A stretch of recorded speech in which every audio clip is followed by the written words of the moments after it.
Welcome to the editor's talk of Indian Exponent. To begin with, as you know, that the elections to the five states of Uttar Pradesh, Uttarakhand, Manipur, Goa, and Punjab has already got concluded. Four states has gone into the kitty of Bharatiya Janata Party with thumping and landslide victory, but Punjab, which was being ruled by Congress Party, has gone into the kitty of Aam Aadmi Party. Aam Aadmi Party, which is already ruling Delhi with its governance model, will now shift its focus to Punjab as well. As you know, Punjab is the first state, full-fledged state that will go into the kitty of Aam Aadmi Party, and it is being speculated that Aam Aadmi Party will make it a governance model state to be applied to the rest of India.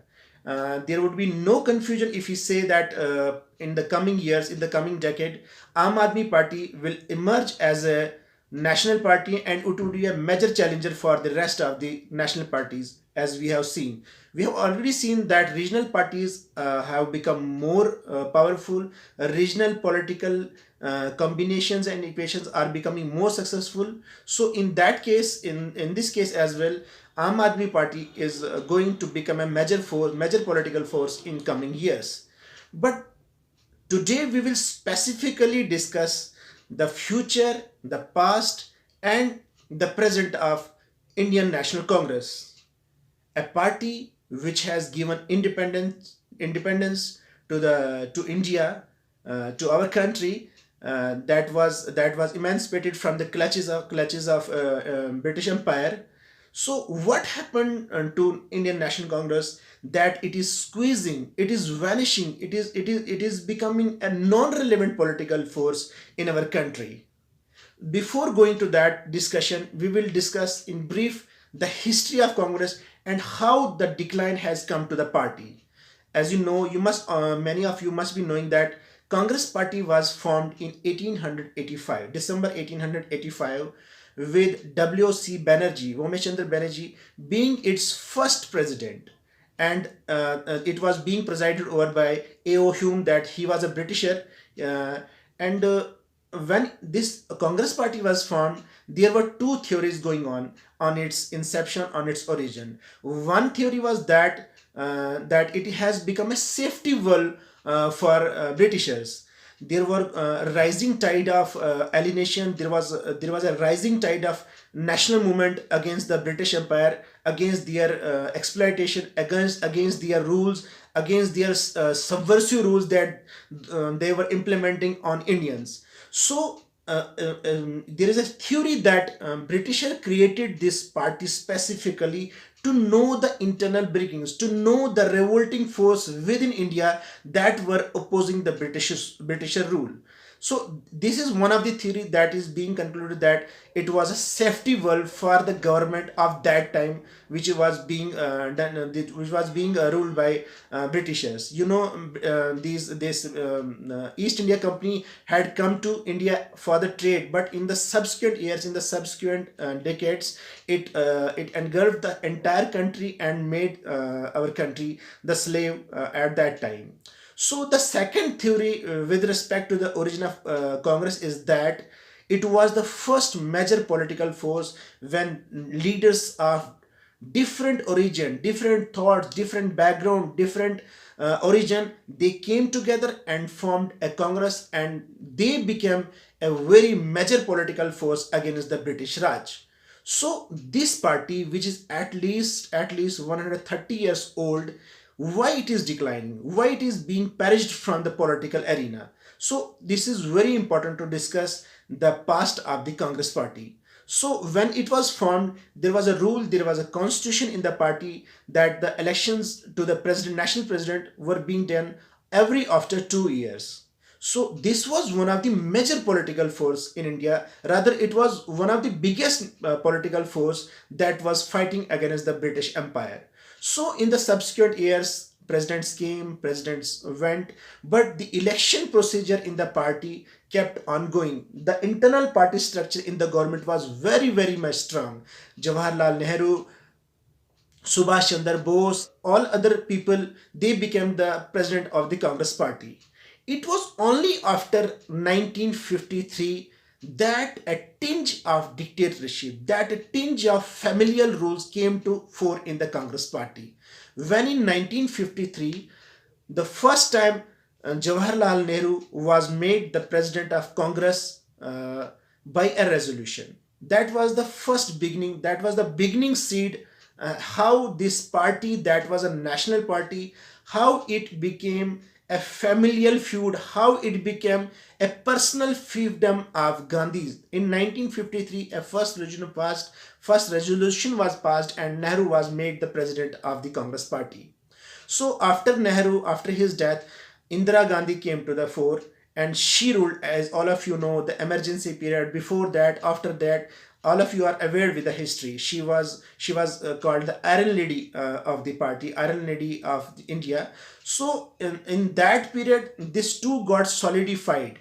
This party structure from a political force, it got sandwiched into a familial feud, a familial fiefdom of a particular family, that is Gandhi family.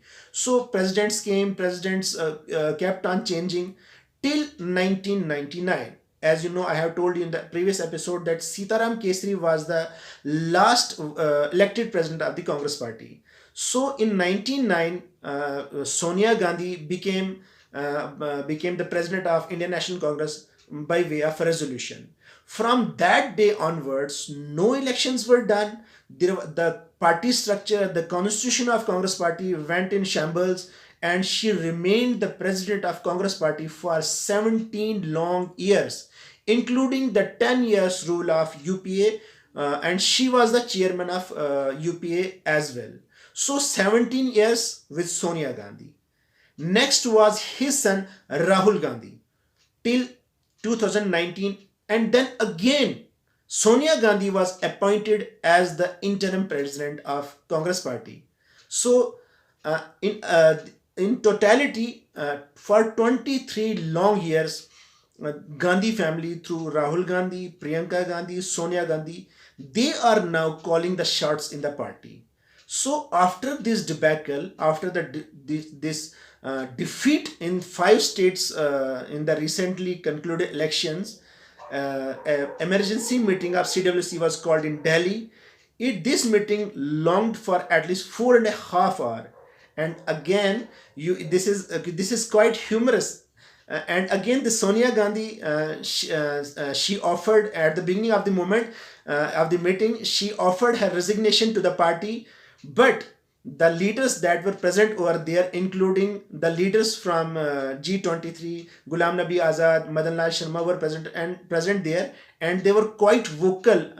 As it we have got the media reports, these two fellows were quite vocal with regards to the internal party structure, internal democratic structure of the party.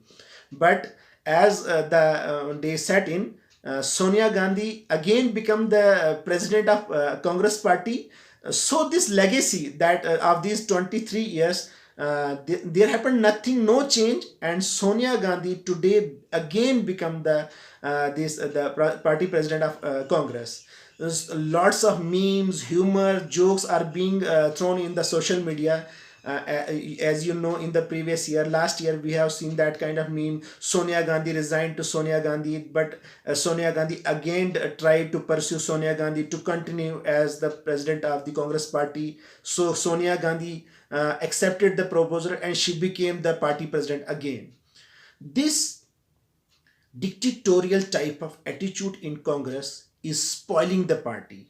This is not even good for the governance model of the overall country. This is not good for the future of our country, because and a strong opposition is very necessary for the working of democracy. In a democratic setup, in a multi-party system like ours, it is very important that you should be having a strong political opponents, so that they may keep proper checks and balances over the government. But we have seen in the last 7 years, we see very weak opposition in our country. That doesn't augur well for the future of our country. No doubt, elections are done democratically. It's people who elect the governments, but it becomes equally imperative there should be a strong opposition. You can say this Congress party always blames the government for its anti-party policies, anti-people programs. But how come they become legitimate to ask this question to the government, to the BJP, when their internal party structure, when their internal democratic structure in the party is a dictatorial type? So these past 23 years, and we don't know what will happen in the future as well, but today Sonia Gandhi again become the president, interim president of Congress party. It is seen that Gandhi family is not ready to leave the presidentship of the party. Rahul Gandhi is not holding any political post. He is just a member parliament from Indian National Congress, but everybody knows he is the man. His sister Priyanka Gandhi and his mother Sonia Gandhi, these three persons are calling shots in the party. Even now, leaders are very much vocal. Leaders are openly in the TV debates, in the press conferences, in their personal capacity. They are castigating the party leadership that they are not leaving the presidentship. They are not conducting elections in the party. They are not leaving decision making to any other political leader. And this does not augur well for the future of the Congress and for the future of our country as well. As I have already told you that a strong opposition is very much necessary in a democratic setup to keep checks and balances over the government. But as you know, this system, BJP is winning state over state, state over state, but the Congress party is fighting, infighting, factionalism, groupism within their own party, and the future, the whole story is before your eyes.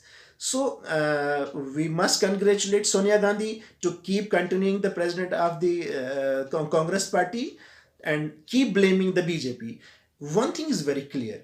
We must admit that even if we criticize, even if we castigate thousand policies of Bharatiya Janata Party, one thing is very clear, that BJP is having a very strict discipline in the party. Even if we go into the last 7 years, we have seen Nitin Gadkari, we have seen Rajnath Singh, we have seen Amit Shah, and now we are having JP Nadda as the party president of the BJP.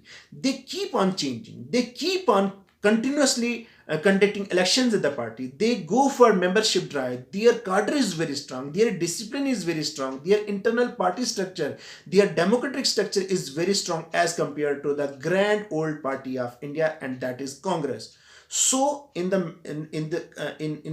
totality, we can conclude that Congress by its own policies, Congress by its own these theories, Congress by its own leadership, Congress by its own internal party structure is vanishing its own structure, is responsible for its debacle in the election. It is responsible for the factionalism, it is responsible for the groupism, and this doesn't augur well for the country, for the governance, and for anything else that we see in a democratic step, in the democratic setup. Now Kejriwal has emerged another political force in the country, and we see that they are having a very bright future, because Punjab is having the first full-fledged state that is going to the kitty of Aam Aadmi Party, and this will help the party to put before the public the governance model. As you have seen that Aam Aadmi Party is not having full control over the decision making process in Delhi. Now they have got the state, and it is seen that they will try to give a model of governance to the rest of the India, and in the coming time this will be a very decisive force in the political arena. Thank you so much.